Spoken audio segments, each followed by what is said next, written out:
the pilot who fell for the passenger he wasn't supposed to save. Hello everyone, before we begin today's story, I have a small favor to ask. Please hit subscribe and turn on the notification bell so you never miss our channel's new videos. It is quick, free, and the best way to support us in bringing you more dramatic stories. Your support truly means the world to us. Where are you watching from? Drop your city or country in the comments below. Thank you very much. Now, let us return to our main character.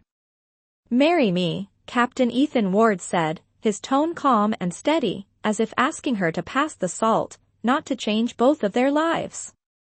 Lila Tran blinked at him from across the small conference table, her hands still trembling from the chaos of the past week. Outside the window, flashes of cameras exploded like fireworks against the glass. They had been through hell together: a forced emergency landing, 100 passengers saved, and a media storm that refused to die down. She had been one of those passengers, the one who refused to leave his side even as the engines burned. Now, the world had turned that moment of survival into a scandal. "You are kidding, right?" Lila whispered. Ethan's jaw tightened. "I wish I were. But the airline's PR team thinks our little misunderstanding could ruin my career. They want a clean narrative hero pilot, devoted fiancé. You and I both know the truth is Messier." His dark blue uniform still carried the faint smell of jet fuel and smoke. Beneath the crisp collar, tension radiated from every inch of him. Lila looked at the contract folder he had slid toward her. It was real-typed, notarized, and terrifying. "So what exactly are you asking me to do?" she asked quietly. 3 months, Ethan said. "Pretend to be engaged to me until the investigation closes. After that, I will make sure your name is cleared, your damages paid, and your job restored. You will not have to see me again." Lila laughed softly, disbelief breaking through her exhaustion. "You think pretending to love you in front of the whole world is easy?" "No," Ethan admitted. "But I think it is the only way to protect you. They are already calling you my secret lover. If we do nothing, they will destroy you online." She stared at him, this man who had guided a crippled jet through fire, who had held her hand as the plane skidded down the runway, whispering, "You are going to make it." He had saved her life once. Now he was offering to save it again, in another way. "Why me?" she finally asked. "Because you were the only one who did not scream when everything went wrong," he said simply. "You looked at me like I was still human." Her chest tightened. The cameras outside clicked louder, the noise of curiosity feeding on their silence. Lila took a slow breath, her pulse echoing the memory of that flight. Maybe this was crazy. Maybe this was wrong. But the world had already written their story for them. Signing her name at the bottom of that contract felt like the only way to take control back. She picked up the pen, met Ethan's eyes, and said, "Fine. But when this is over, Captain Ward, I get my life back." Ethan's lips curved faintly, a mix of relief and something unspoken. "Deal," he said, extending his hand. As their fingers touched, a flashbulb went off outside, freezing them in that moment. Two strangers bound by survival, about to fake a love neither of them believed could ever feel real. When the cameras finally left and the noise outside faded into distant traffic, Lila sat in silence across from Ethan. The contract lay between them like a line neither of them could uncross. Her fingers still shook, but not from fear this time, from the weight of what she had just agreed to. That night, she returned to her tiny apartment on the east side of Seattle, a place that smelled faintly of coffee and rain. It was all she could afford after losing her job at Aero North Engineering. Once, she had designed aircraft systems. Now, she repaired neighbors' laptops and sold sketches online just to keep the lights on. She sat on the edge of her bed, still wearing the same blazer from the meeting. The hem was torn, a silent reminder of the crash. She could still hear the sound of the engines that day, the voice of the captain through the speakers steady, calm, commanding. Ethan Ward had saved them all, and yet he looked like the one carrying the heaviest wreckage. The news anchor's voice drifted from the small TV in the corner. Hero pilot Captain Ethan Ward faces growing controversy after reports of a secret affair with one of the passengers he saved. Lila turned it off, pressing her palms to her face. The world never cared about the truth, only the headline. And now she was the villain in someone else's story. Her phone buzzed, a text from her landlord. Rent due tomorrow. No more extensions. She exhaled slowly, eyes stinging. The offer Ethan made no longer sounded absurd. It sounded like survival. The next morning, a sleek black sedan pulled up outside her building. Ethan's assistant, Claire, stepped out, efficient and polite. Miss Tran, Captain Ward asked me to take you to the PR office. We will finalize your wardrobe and media training. Media training. The words tasted strange. Inside the car, the world outside blurred by rain streaking the windows like thin lines of memory. You do not have to do this, Claire said softly. He does not usually let people in. Whatever this is, it matters to him. Lila nodded but said nothing. She remembered the way Ethan had looked at her yesterday, not like a savior, not like a man doing damage control, but like someone trying to make things right. At the PR office, stylists measured her for dresses, publicists rehearsed her lines, and a photographer snapped pictures of her holding Ethan's hand for an engagement announcement that was pure fiction. When Ethan finally arrived, his uniform replaced by a dark suit, everyone went silent. He crossed the room, his presence commanding even without words. You look, he began, then stopped himself. Professional. That will help. She caught the almost smile he tried to hide. They sat for a short briefing where the PR manager instructed them no public affection unless planned. No interviews alone. Maintain eye contact in front of cameras. Lila's pen tapped nervously against the table. And if someone asks why we are getting married so soon? The manager smiled. Say it was love at first flight. The room laughed lightly, but Ethan did not. His gaze shifted to Lila, and for a split second, something in his expression softened guilt, maybe, or gratitude. Later, as they walked toward the elevator, Lila stopped. Captain Ward, she said quietly, I am not good at pretending. If I mess this up, it is my life on the line, not just your reputation. He looked at her for a long moment. You are not pretending to me, he said. You are the only real thing in all of this noise. The elevator doors opened with a soft chime. She stepped in, unsure if what he said made her safer or more afraid.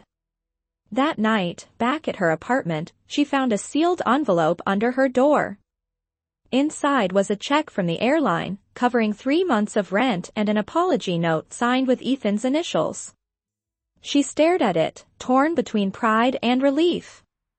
Maybe he was just being honorable.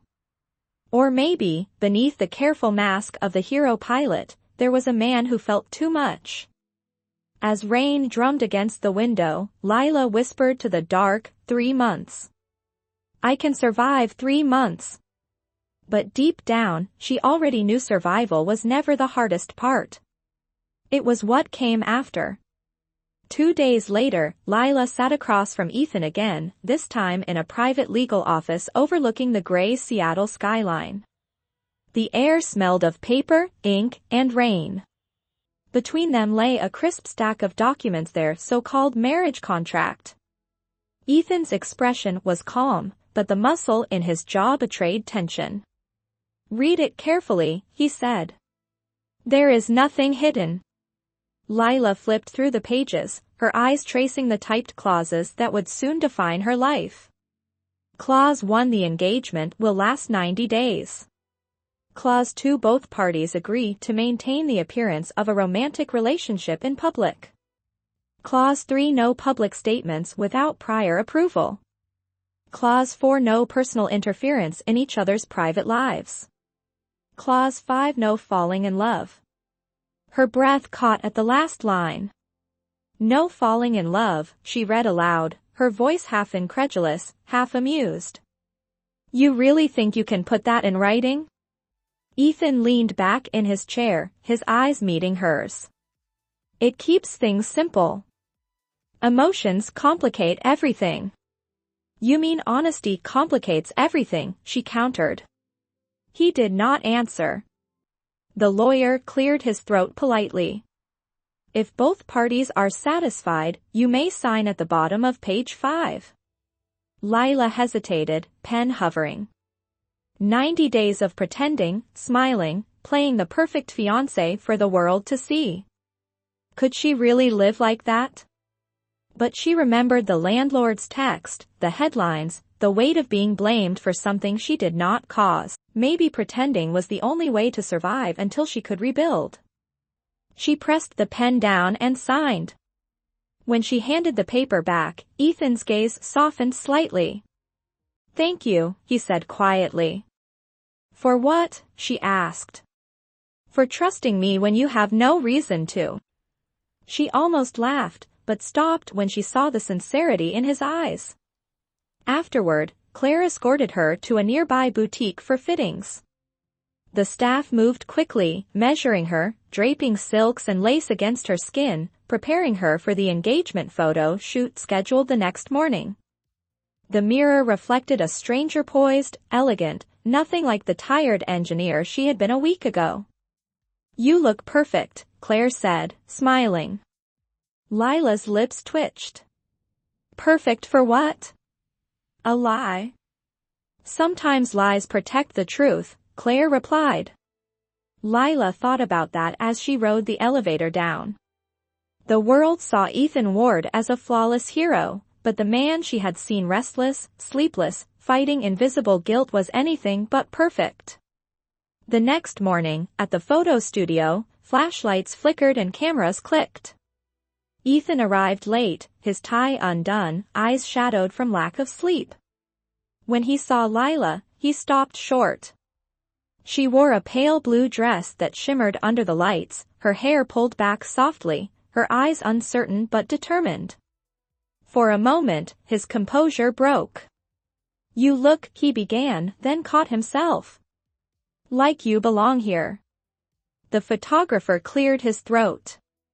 Let us get started, please. Eyes on each other, hands close. Pretend you are in love. Ethan's hand brushed hers. It was supposed to be rehearsed, mechanical. But his fingers were warm, steady, grounding. For the briefest second, the world outside the studio vanished, the scandal, the cameras, the deal. It was just them.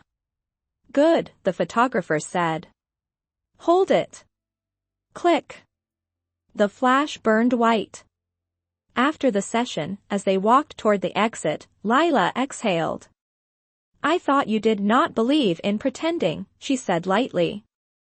Maybe I am better at it than I thought, he replied. They stepped into the drizzle outside, Seattle's rain falling soft and endless. As their car pulled away, neither noticed the black SUV parked across the street, a telephoto lens glinting through the window. Tomorrow, their faces would be on every screen, the perfect couple the world wanted to believe in. Inside the car, Ethan glanced at her reflection in the window. Clause 5, he murmured. No falling in love. Lila looked away, her heart thudding quietly. Do not worry, Captain Ward, she said. That will not be a problem. But even as she said it, a small part of her already knew it might become the biggest problem of all. 2 weeks later, the performance had begun to feel almost real. The news outlets were obsessed with their story, calling them the Sky Couple. Ethan and Lila appeared at charity luncheons, ribbon-cutting ceremonies, and photo shoots organized by the airline's PR department. Every time she smiled for the camera, Lila felt like she was watching someone else wear her face. Yet, behind every flash of light, there was always Ethan, steady, calm, guiding her hand as if protecting her from an invisible storm. One morning, Claire delivered a schedule marked in red. The board gala is next Friday. It will be your first major test together. Executives, shareholders, media, everyone will be there. Lila swallowed hard. And what am I supposed to do? Smile and pretend to be in love? Claire gave a small, knowing smile. Yes, but make it believable. The following days blurred into a montage of transformation. Lila spent hours with stylists learning posture, etiquette, and how to survive a dinner filled with polished millionaires. Ethan watched from the sidelines, offering quiet encouragement when her nerves showed. "You are doing fine," he said once, as she fumbled with a wine glass during rehearsal. "I have dropped worse things in the cockpit." She rolled her eyes but could not help laughing. It was strange how his humor, dry, understated, made the entire masquerade easier to breathe through. The night of the gala arrived under a velvet sky dusted with rain. The venue, a glass-domed ballroom overlooking the Puget Sound, glittered with chandeliers and flashes of silverware. Lila stood at the top of the marble staircase, heart pounding beneath a silk gown that felt borrowed from someone else's life. "Ready?" Ethan asked beside her. His tuxedo fit perfectly, his posture military straight, his expression unreadable. She nodded, even though her legs trembled. When they entered, a murmur rippled through the crowd. Cameras lifted. Champagne glasses clinked. A reporter called out, "Captain Ward, is it true your fiancé inspired your return to the cockpit?" Lila froze, but Ethan's arm slid naturally around her waist. "Yes," he said without hesitation. "She reminded me what courage looks like." The words hit her like a gentle strike. For the rest of the night, he stayed close, introducing her to executives, laughing in the right moments, brushing his hand against hers like a silent reassurance. During dinner, an older board member leaned toward Lila and said with a grin, "You have tamed our golden pilot, young lady." She smiled politely, unsure how to respond, but Ethan's subtle squeeze under the table told her she had done fine. Later, when the orchestra started playing, a reporter asked them to dance for the cameras. Lila hesitated. "I do not dance," she whispered. "Neither do I," Ethan said, offering his hand anyway. They stepped onto the floor under the warm light. For a moment, the world fell away. His hand rested on her back, gentle but sure, and their steps found a rhythm that was neither practiced nor perfect, but it was theirs. "We are supposed to keep a safe distance," she murmured. "I know," he replied softly. "But I think we already broke that rule." A flash went off nearby, snapping them out of the trance. They pulled apart just in time to see a journalist grinning from behind the camera. Ethan exhaled, tension returning to his shoulders. That will be tomorrow's headline. Lila forced a smile, but her pulse raced for another reason entirely. As the gala ended, the rain outside had turned into a soft mist. They walked toward the car in silence, their breath visible in the cold air. "You handled yourself well tonight," Ethan said finally. "You did not faint, insult anyone, or spill wine. That is impressive." "High praise from a man who lands planes for a living," she teased, and he chuckled for the first time in days. The sound warmed her more than the coat draped over her shoulders. When they reached her apartment, she hesitated before stepping out. "Thank you," she said. "For everything." He looked at her, his eyes reflecting the streetlights. "It was supposed to be an act, Lila. Do not let it start feeling like more." She opened her mouth to answer, but he had already looked away. The car door shut softly, leaving her standing in the drizzle, heart pounding, wondering which one of them was pretending now.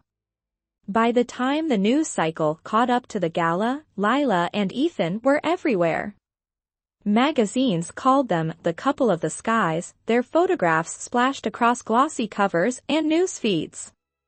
What the world did not know was that behind those perfect smiles, their arrangement was beginning to crumble under its own weight. The next morning, Lila woke to find her phone flooded with messages. One headline blared, "Captain Ward's fiancé melts hearts on the dance floor." Another called her America's accidental sweetheart. She tossed the phone aside and stared at the ceiling. This was supposed to be temporary, a 90-day illusion. Yet every public appearance made the illusion harder to maintain. Later that week, Claire called with urgency in her tone. "The board has scheduled a press event," she said. "They want you both to attend together and address the rumors that you might be breaking up." Lila frowned. "Breaking up? We are not even real." "Exactly," Claire replied. "So make it look real."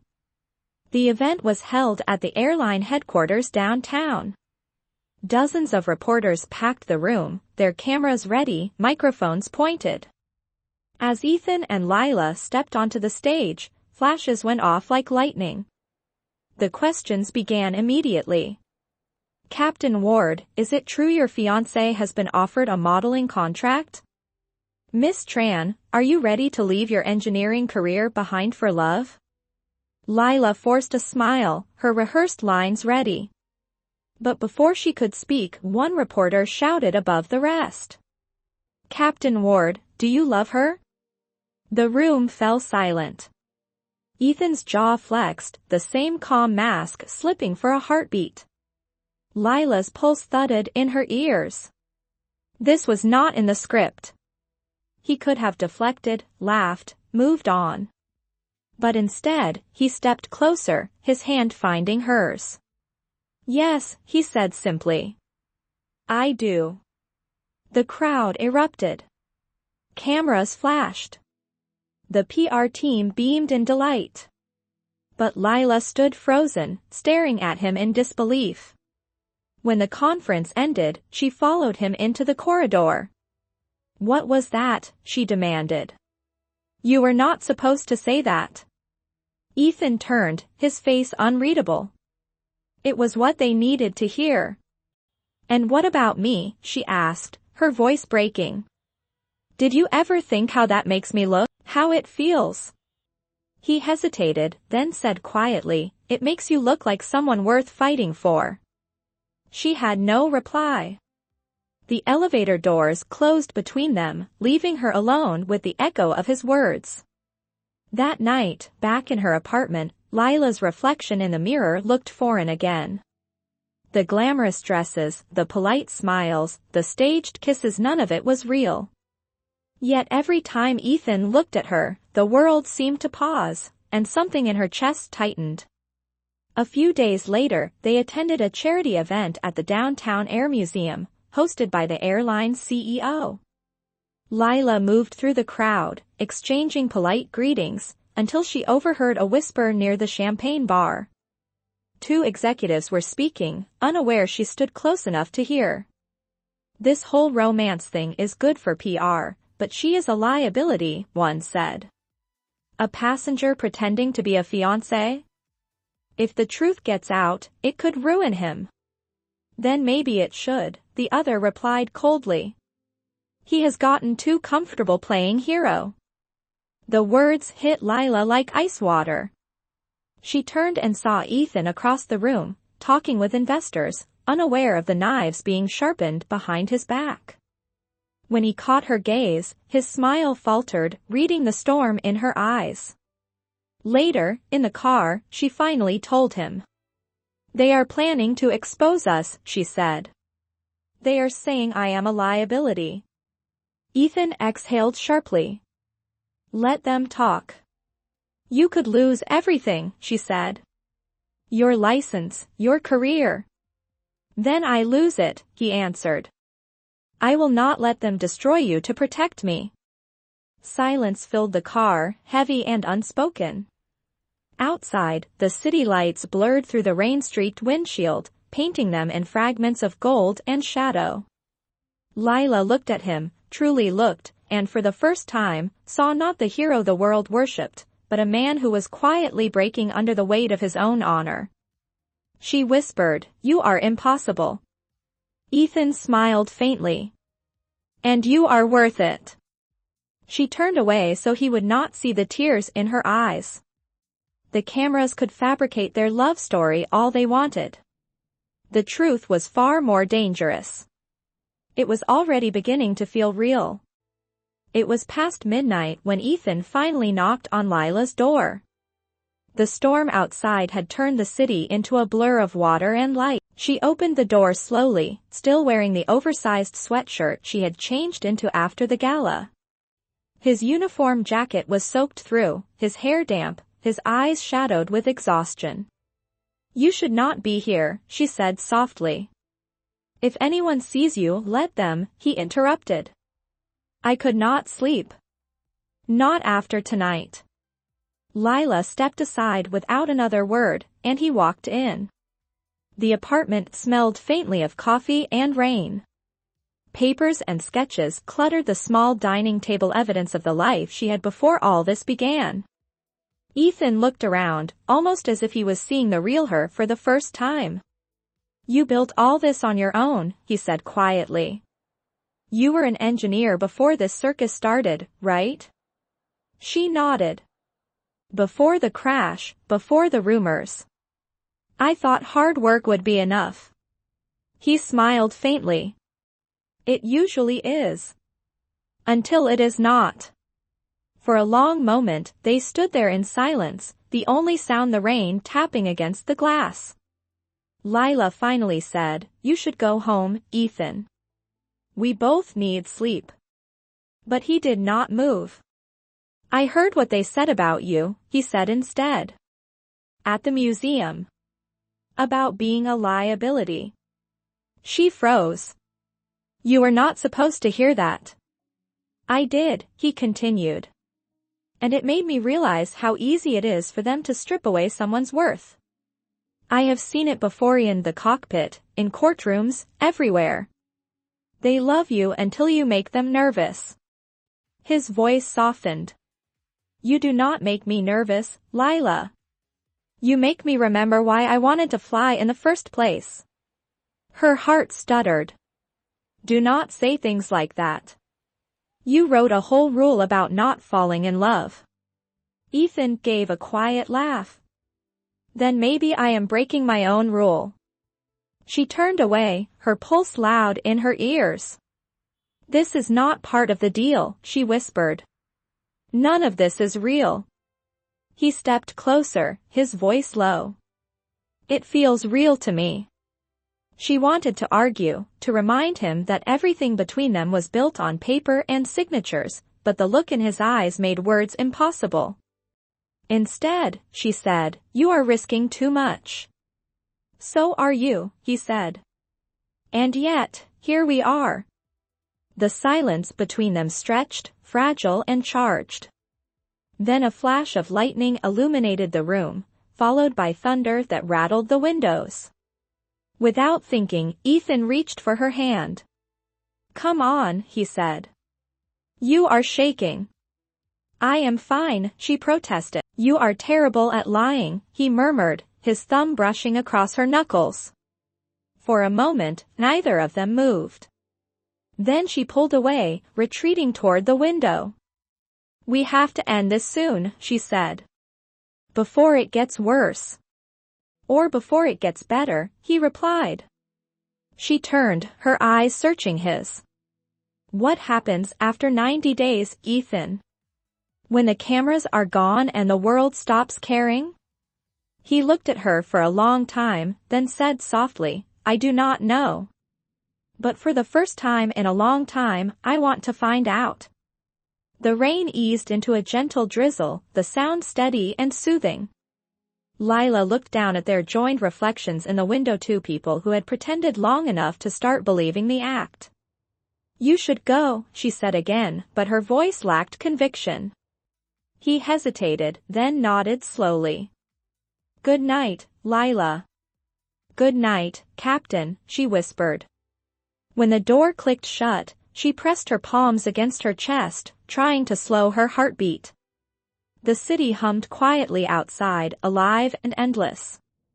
And somewhere deep inside her, a truth she had tried to bury began to rise. She was no longer pretending. Not with him. The calm did not last. 3 days later, everything unraveled. Lila was at the engineering workshop reviewing a small project she had been hired to consult on when her phone began to buzz non-stop. Dozens of notifications flooded her screen: headlines, photos, comments. Someone had leaked the contract. The one she and Ethan had signed in that quiet office weeks ago. It was everywhere now, stamped across every gossip site and news channel. Fake fiancé, hero pilot's romance exposed. Her breath caught as she scrolled. The document looked real because it was. Someone from the inside had sold it. Her hands trembled as she dialed Ethan's number, but it went straight to voicemail. Within an hour, reporters were at her building. Microphones blocked her doorway, questions flying like arrows. Miss Tran, were you paid to play his fiancé?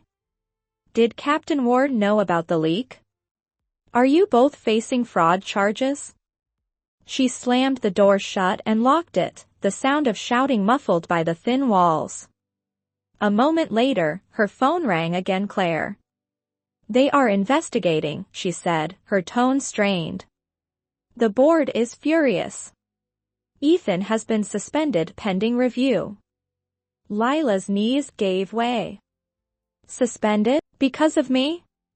Because of them, Claire corrected. Someone wanted this to happen. Stay inside. Do not talk to the press. But by the evening, it no longer mattered. The story had gone viral. The airline released a statement distancing itself from both of them. Ethan's face, once a symbol of courage, was now plastered with words like fraud, betrayal, and public deception. When he finally showed up at her apartment that night, he looked hollow, his uniform replaced by a simple jacket and worn jeans.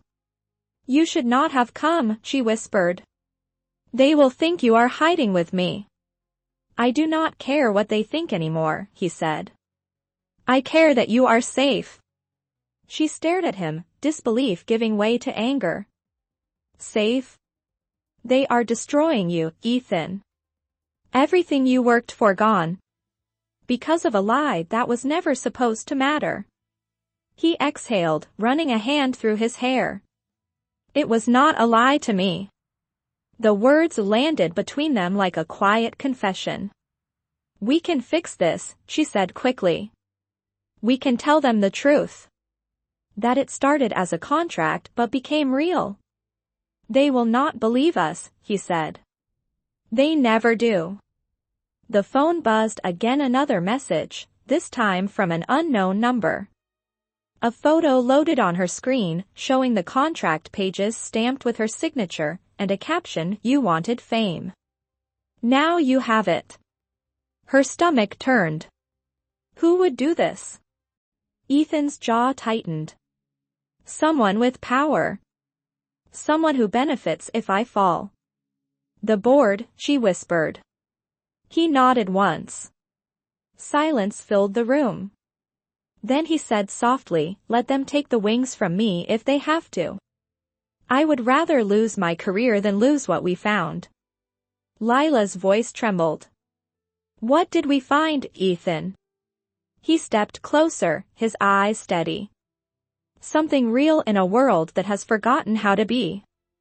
She wanted to believe him, but the fear in her chest was louder than hope. Outside, flashes from the reporters' cameras lit up the night like a storm.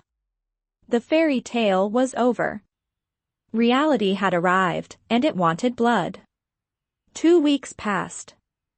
The world moved on, but not for them. Ethan's suspension had turned into an official termination. His license was under review, and his reputation once spotless was in ruins. Lila had gone back to working odd engineering jobs under an alias, trying to disappear, but she could not escape the guilt. Every time she saw a plane cross the gray Seattle sky, she thought of him. One rainy afternoon, Claire called. "Lila, you need to see this," she said, her voice shaking. "Turn on Channel 7. Lila grabbed the remote. On the screen, a press conference played live from the downtown convention center. Ethan stood at the podium, wearing his old uniform jacket. The airline's logo loomed behind him. He looked thinner, tired, but steady. "I made mistakes," he said into the microphone. "But the woman you are dragging through the mud is not one of them. Lila Tran saved lives that day as much as I did." Without her quick thinking, the passengers in the rear cabin would not have survived the smoke. "If I lose my career defending her, then so be it." Gasps rippled through the audience. Lila's hand flew to her mouth. The camera zoomed in as Ethan continued. "The contract was real, but the feelings were not fake. I do not expect forgiveness. I just want the truth to outlive the noise." He stepped away from the microphone, ignoring the shouts of reporters. The feed cut off, replaced by breaking news alerts. Within hours, his words spread across social media. Captain Ward truth trending nationwide. But not everyone celebrated. That night, as rain lashed against her windows, Lila found an envelope slipped under her door. Inside was a note: "Stop talking, or he loses everything permanently." No signature. Just the logo of the airline's board stamped faintly at the bottom. Her hands shook as she called Ethan. "You cannot protect me anymore," she said. "They are threatening you." "Let them," he replied. "I am done letting them decide who I am." The next day, she walked into the headquarters building herself. Security tried to stop her, but she pushed through until she stood in front of the boardroom filled with suits and cold eyes. "If you want to ruin someone," she said, her voice clear and trembling, "then ruin me. But Captain Ward deserves his wings back. He flew that plane through a storm and saved every single one of us. You cannot erase that because you are afraid of bad press." The room fell silent. Cameras from the hallway had followed her in. One of the executives whispered, "She is live." The chairman's expression darkened. "Miss Tran, this is not the way." "It is the only way," she said. "You took everything from him. You will not take his name too." The clip hit the internet before security could escort her out.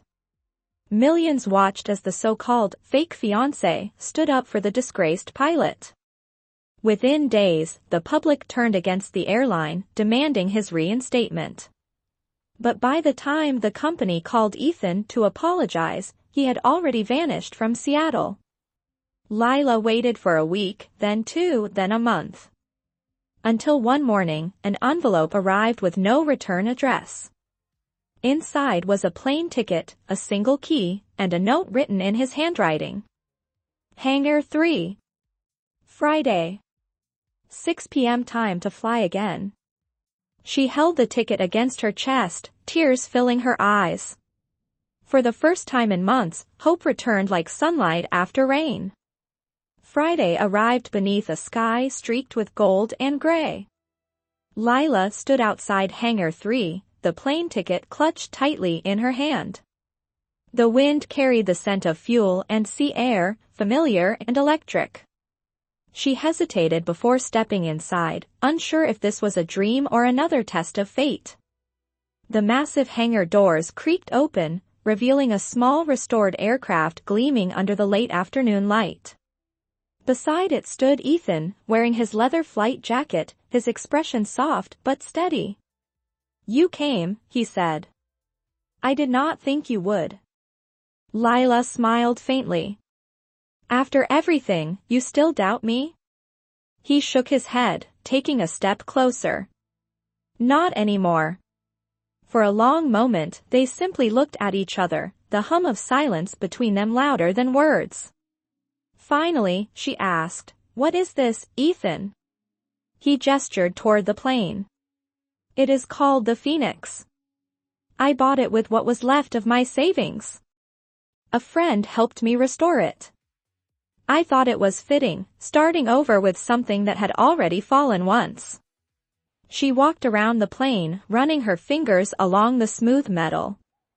"It is beautiful," she said. "But why send for me?" "Because I needed you to see what you started," he replied. "You did not just defend me, Lila. You reminded me that integrity still matters, even when the world does not care." Her throat tightened. "And now?" He smiled, reaching into his pocket. "Now, I am breaking the last clause." He opened his hand, revealing a small velvet box. Inside was a ring made from a fragment of the very aircraft they had survived together, the plane that had once nearly ended their lives. "Clause 5, he said softly. "No falling in love. I think it is time we voided that rule." Tears blurred her vision as she stared at the ring. "Ethan, you do not have to answer now," he said quickly. "Just know that everything from here on out is real. No contracts, no cameras, no pretending." She took the ring, her fingers brushing his. "You realize this is insane, right?" "So was landing a burning jet," he said with a grin. "We are good at impossible things." Lila laughed through her tears. "You are unbelievable." "And you are my favorite mistake," he replied. The words hung between them, gentle and certain. Outside, the sun dipped lower, flooding the hangar with amber light. Ethan helped her climb into the passenger seat of the Phoenix. The engine roared to life, smooth and confident. "Ready?" he asked through the headset. "Always," she answered. As the plane lifted off the runway, the city shrank below them, bathed in gold. The clouds parted, revealing a stretch of endless sky ahead. Ethan glanced over, his hand finding hers. "This is Captain Ward," he said into the mic, his voice warm and steady. "And my co-pilot for life." Lila squeezed his hand, smiling through tears. The radio crackled softly, the sky wide open before them. For the first time in a long time, she was not afraid to fall because she finally knew what it meant to fly. The story of the pilot and the passenger who were never meant to love had become something real, something stronger than scandal or fate. And as their plane disappeared into the horizon, one truth remained: sometimes, the best landings are the ones you never plan.